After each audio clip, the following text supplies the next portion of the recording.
Hello there, and welcome to episode 8 of my Gamedev adventure series. It's been a minute since my last update, and sorry for that, but I was waylaid first by lack of progress and then by sickness, but I've still been making some progress in the background. I'm pleased to report that I've implemented a lot of things that I see as like core mechanics, things that are kind of essential to the kind of gameplay that I'm looking to create in my mosquito game. So I'll just get right into it.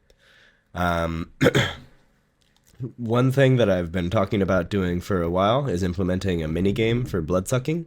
So basically, before, when I would go to one of these blood spots, which is kind of like you can think of it as like a vulnerable area on a human.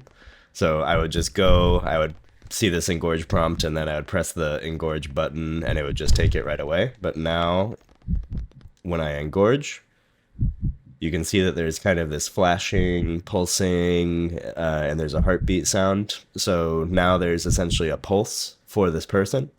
And then whenever the heartbeat sound is playing and whenever that flashing is happening, that's a window that is open for me to suck blood. So here, I managed to slurp inside the window. And so you have to be paying close attention in order to slurp at the right moment. See right there, I missed, and you can also see at the top there's this yellow bar that's increasing. That is a global awareness meter, and I don't want that to go all the way up. Um, okay, so I'm just gonna try to get as much blood from this as I can. Okay, nice.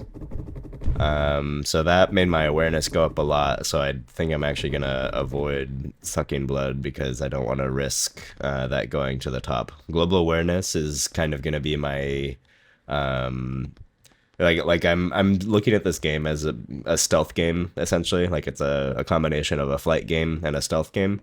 And so you want to like move around as a mosquito, be as stealthy as possible, infiltrate, suck blood, get enough blood to get to a place where you can spawn the next generation, and that's your goal for the whole game.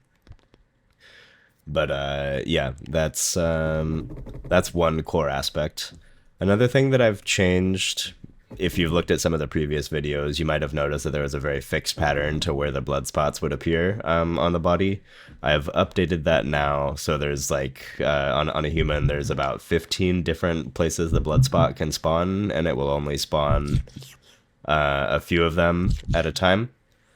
So usually there's like 3 to 5 on a person. I need to focus, actually. That's a good sign. It's a good sign that I need to be paying attention to actually like succeed at the game, because otherwise, if it's too easy, then it's not going to be engaging for anyone. Okay. So maybe it's a little bit easier to see on this next victim, because that one had 2 big blood spots, and it was a bit hard for me to find others. But yeah, now I've randomized the placement of these blood spots, and I've also randomized the size. So you can have either a small blood spot, which is more likely, or a big blood spot. This guy looks like he has a lot of small blood spots, which is still fine. You'll see if I engorge into this, then it's a smaller amount of blood that I get from it.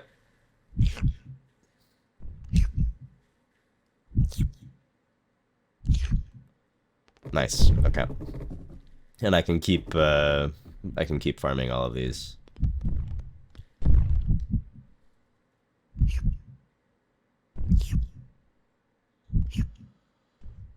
Oh, but my awareness bar is filling up. I haven't actually. I don't think I've linked that to the game over screen yet, but I will do that shortly. Basically, if that bar fills up today, it will be a game over. I think in a later version of the game, that's maybe a little bit extreme. Like as soon as that bar fills up to have it be game over, it would be more engaging mechanically if humans become aware of you or other creatures become aware of you and then chase you and you have to escape and evade them. Like that's one of the things that makes stealth games interesting. But I don't have the bandwidth to like make those animations and AI behaviors yet. So for the purposes of the prototype, it's just going to be a bar that fills up, and if the bar fills all the way up, then game over, and you have to restart the level. Yeah, that's really the progress that I've made. Maybe it doesn't look like so much now, but relative to where I was at a couple weeks ago, I think it's looking a lot more like the game that I had envisioned, and being close to that is really valuable to me. So I think that with all these ingredients, that's enough for me to feel good about starting a playtest. So this week I'm going to be building out more levels. We've been in this kind of gray box department for a long time. Um, and I think I'm going to try to see like what other challenges can I create with this system, and also like is this apartment setting like actually providing an interesting challenge? I think it's sort of directing the player in a pretty clear way, which is good for an initial level. But like, what if I make a more open-ended level, or one where, like the way that I've implemented it today? Let's see if I can manage my stamina well enough to get to the end, because I'm not seeing that many people that I can latch onto here. So I know that there's a nightstand over here. It's also hard for me to playtest because I built the level. I know where everything is. I think it's going to be a lot more interesting to see people who haven't played it before, and see how they approach learning the environment, and whether it's engaging for them or whether it's more frustrating. I think those are the kinds of things that I'm looking to glean. Okay, so we got this guy here. I know that is the end of the level because I've only got one end of this level. Randomization would definitely be an interesting thing to implement on that as well, where like there's a few different possible places that you can end, but you need to basically be you need to explore more in order to find the end, or maybe like I can add more collectibles or other interesting things that are compelling you to explore. I'm still learning a lot about game design, so it's going to be a gradual process of me figuring out like how do I introduce mechanics, but still keep my focus. And as I go through here, boom, I've completed the level. And yeah, that's where we're at now. So yeah, like I said, this week we will be making more levels. I will also do a polish pass just so that it's a little bit easier for somebody else to pick up and play this. I'll be testing it on other devices as well because I've only really been playing it on in editor on this computer, and I think we're gonna need to see what it's like on a range of different hardware.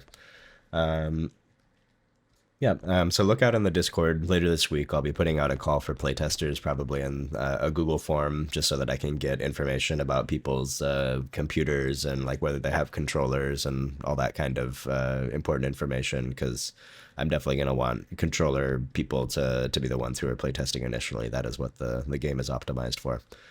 Yeah, so look out for that, and I will see you soon.